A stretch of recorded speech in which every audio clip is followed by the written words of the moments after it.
that he died and was betrayed and willingly into his passion.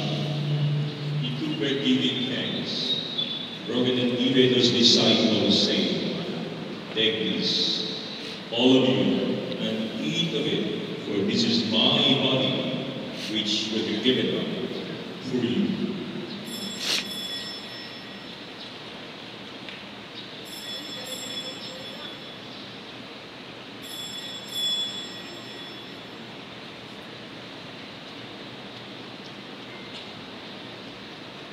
In a similar way, when supper was ended, he took the chalice and once more, giving thanks, he gave it to his disciples, saying, "Take this, all of you, and drink from it, for this is the chalice of my blood, the blood of the eternal covenant, which will be poured out for you and for many, for the forgiveness of sins.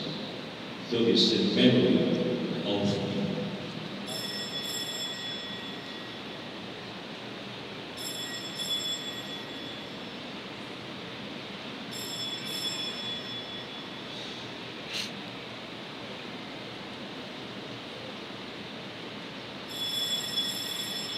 The mystery of our faith.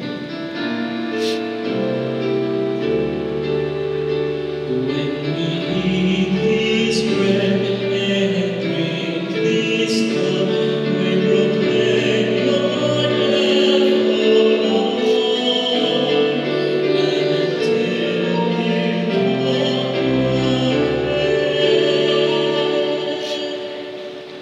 Therefore, as we're celebrating the birth, death, and resurrection, we offer you, Lord, the bread of life and the chalice of salvation, giving thanks that you have